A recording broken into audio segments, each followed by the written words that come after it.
ल है गाइस, आज वेदर राम्रो रहेछ।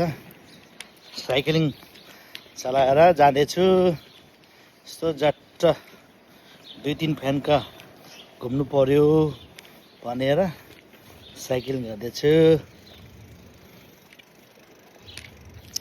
साह्रै राम्रो छ आज वेदर। साइक्लिङ चलाउने जस्तो वेदर रहेछ। गाइसहरू पनि साइक्लिङ चलाउनुहोस्, एक्सर्साइज गर्नुहोस्।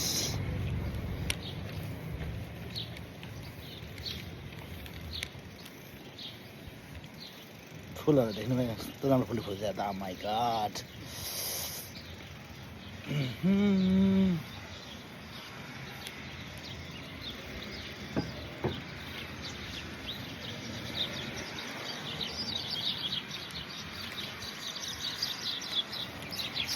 Oh my God.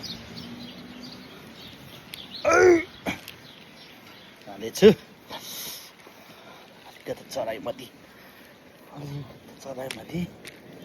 नम्बर कति राखेको? नम्बर 2 राखेको छ। ए नम्बर 1 राख्नु पर्ला।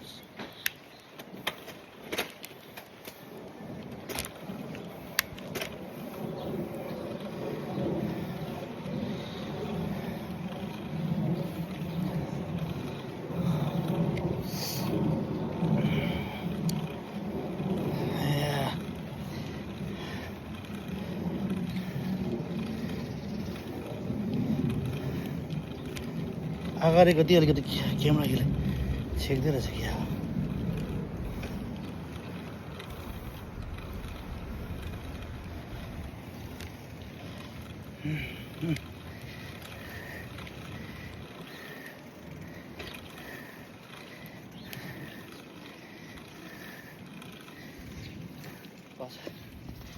अगाडिको ती अलिकता त्यो कपडले छेक्दै रहेछ, नदेख्दो रहेछ। मिन्स अब अगाडिले मात्रै देख्दो रहेछ।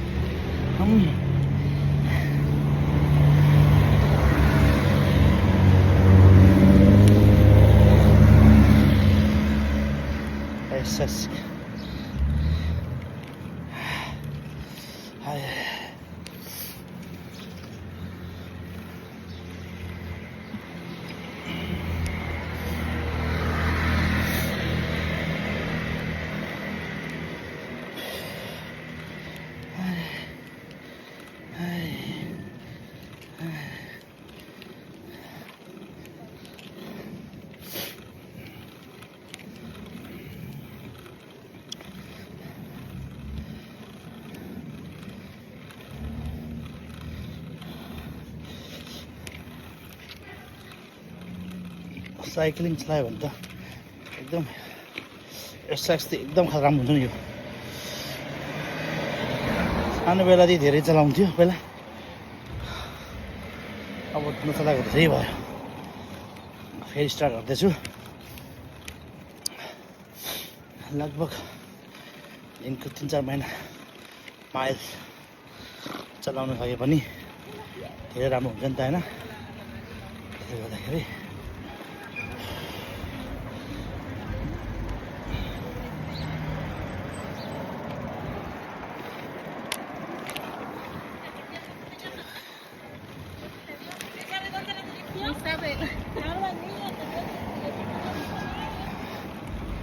मान्छेहरू धेरै बाहिर निस्किँदैछ।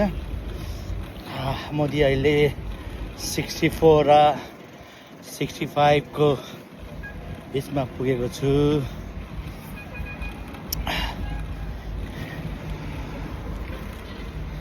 Long highway express.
साह्रै थाक्यो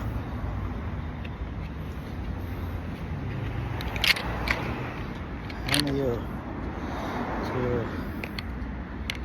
नदेख्नुको कारणले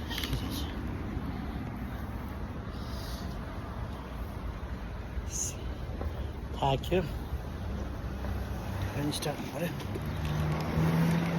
अगाडिले अलिकता नभेट्दो रहेछ त्यो कभर दिए अलिकता अर्कै किन्नुपर्ने रहेछ त्यसले त्यो छेक्दै रहेछ साइडले मात्र अब यस्तो हो चलाएर जाँदैछु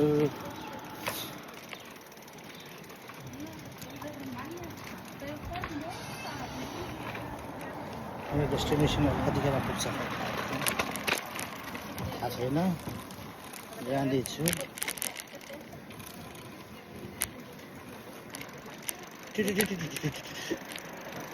यो मान्छे कति लामो छ हेर्नु है के चाहिँ खान्छ यसले हेर्नु त कस्तो लामो है आए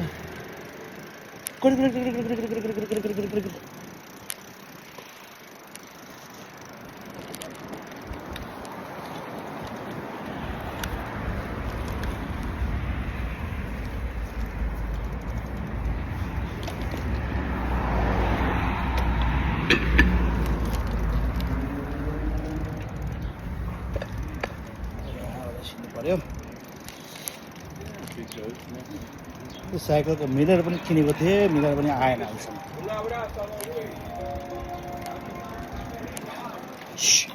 एक्सक्युज मी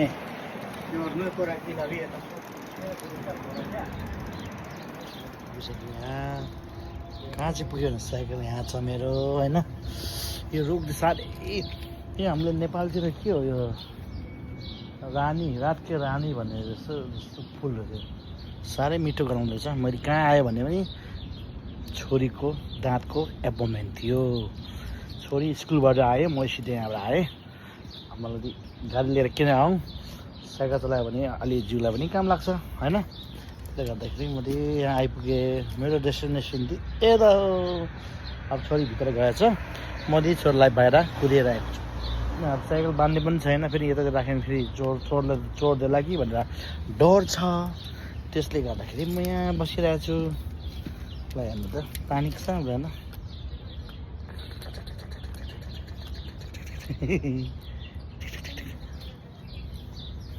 आजलाई यति नै फेरि आउँदै गरौँला बाई बाई